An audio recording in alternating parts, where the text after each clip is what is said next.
ಕೆನಡಾದ ಪ್ರಧಾನಮಂತ್ರಿ mark Carney ಅವರು 2026ರ ಫೆಬ್ರವರಿ 26ರಿಂದ ಮಾರ್ಚ್ 7ರವರೆಗೆ ಭಾರತ ಪ್ರವಾಸ ಕೈಗೊಳ್ಳುತ್ತಾ ಇರೋದು ಭಾರತ ಕೆನಡಾ ಸಂಬಂಧಗಳಲ್ಲಿ ಮಹತ್ವದ ಘಟ್ಟವಾಗಿ ಪರಿಗಣಿಸಲಾಗ್ತಾ ಇದೆ.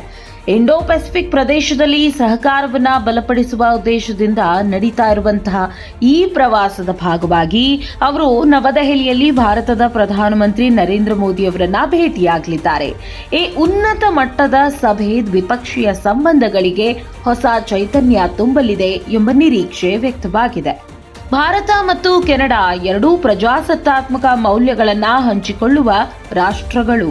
ಶಿಕ್ಷಣ, ತಂತ್ರಜ್ಞಾನ, ಕೃಷಿ, ಇಂಧನ ಮತ್ತು ವ್ಯಾಪಾರ ಕ್ಷೇತ್ರಗಳಲ್ಲಿ ಇವೆರಡೂ ದೇಶಗಳ ನಡುವೆ ದೀರ್ಘಕಾಲದ ಸಹಕಾರವಿದೆ.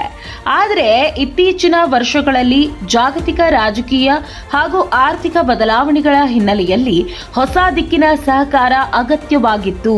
ಈ ಹಿನ್ನೆಲೆಯಲ್ಲಿ ಈ ಭೇಟಿ ಬಹಳ ಮಹತ್ವ ಪಡೆದಿದೆ. ಈ ಭೇಟಿಯ ಪ್ರಮುಖ ಉದ್ದೇಶಗಳಲ್ಲಿ ಒಂದಾಗಿರುವಂಥದ್ದು ವ್ಯಾಪಾರ ಮತ್ತು ಹೂಡಿಕೆ ವಿಸ್ತರಣೆ. ಭಾರತವು ವೇಗವಾಗಿ ಬೆಳೀತಾ ಇರುವ ಆರ್ಥಿಕತೆಯಾಗಿದ್ದು, ಕೆನಡಾ ಸಮೃದ್ಧ ಪ್ರಕೃತಿ ಹಾಗೆ ಸಂಪನ್ಮೂಲಗಳನ್ನ ಒಳಗೊಂಡಿರುವಂತಹ ದೇಶ. ಕೃಷಿ ಉತ್ಪನ್ನಗಳು, ಖನಿಜ ಸಂಪತ್ತು, ಶುದ್ಧ ಇಂಧನ ಹಾಗೂ ತಂತ್ರಜ್ಞಾನ ಕ್ಷೇತ್ರಗಳಲ್ಲಿ ಪರಸ್ಪರ ಸಹಕಾರದ ಅಪಾರ ಅವಕಾಶಗಳಿವೆ. ಉಭಯ ದೇಶಗಳು ಸಮಗ್ರ ವ್ಯಾಪಾರ ಒಪ್ಪಂದಗಳ ಕುರಿತು ಚರ್ಚಿಸಿ ದೀರ್ಘಕಾಲಿಕ ಆರ್ಥಿಕ ಪಾಲುದಾರಿಕೆಗೆ ಬುನಾದಿ ಹಾಕುವ ಸಾಧ್ಯತೆ ಇದೆ. ರಕ್ಷಣಾ ಸಹಕಾರವು ಈ ಭೇಟಿಯ ಪ್ರಮುಖ ಅಂಶವಾಗಿದೆ.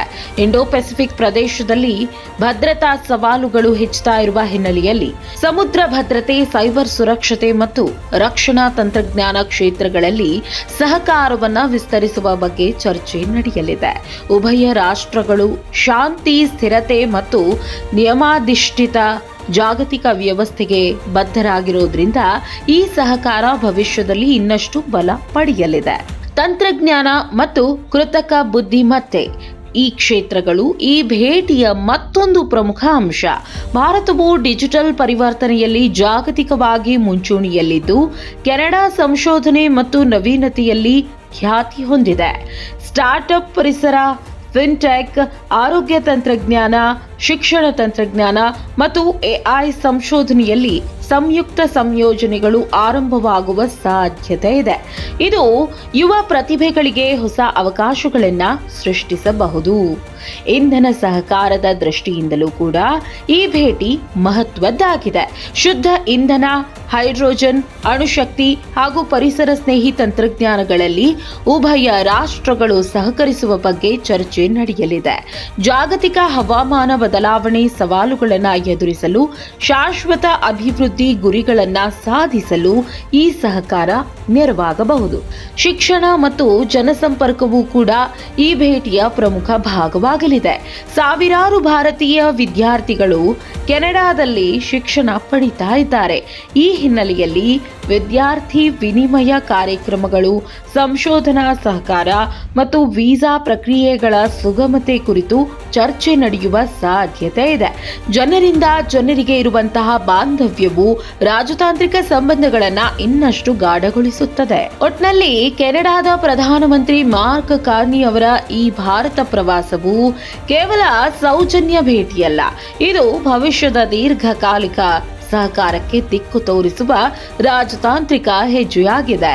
ವ್ಯಾಪಾರ, ರಕ್ಷಣಾ, ತಂತ್ರಜ್ಞಾನ, ಎಐ, ಇಂಧನ ಮತ್ತು ಶಿಕ್ಷಣ ಕ್ಷೇತ್ರಗಳಲ್ಲಿ ಉಭಯ ರಾಷ್ಟ್ರಗಳು ಹೊಸ ಅಧ್ಯಾಯ ಆರಂಭಿಸುವ ಸಾಧ್ಯತೆ ಇದೆ.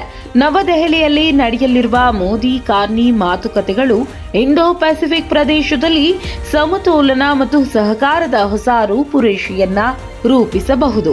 ಈ ಭೇಟಿಯ ಫಲಿತಾಂಶಗಳು ಭಾರತ ಕೆನಡಾ ಸಂಬಂಧಗಳನ್ನು ಮತ್ತಷ್ಟು ಗಟ್ಟಿಗೊಳಿಸಿ ಜಾಗತಿಕ ವೇದಿಕೆಯಲ್ಲಿ ಉಭಯ ರಾಷ್ಟ್ರಗಳ ಪಾತ್ರವನ್ನ ವಿಸ್ತರಿಸಲಿದೆ.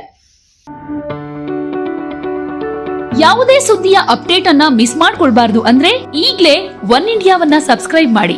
ನಿಮಗೆ ಬೇಕಾದ ಭಾಷೆಯಲ್ಲಿ ಎಲ್ಲಾ ಸುದ್ದಿ ತಿಳಿಬೇಕು ಅಂದ್ರೆ ಒನ್ ಇಂಡಿಯಾ ಆಪ್ ಅನ್ನ ಡೌನ್ಲೋಡ್ ಮಾಡ್ಕೊಳ್ಳಿ.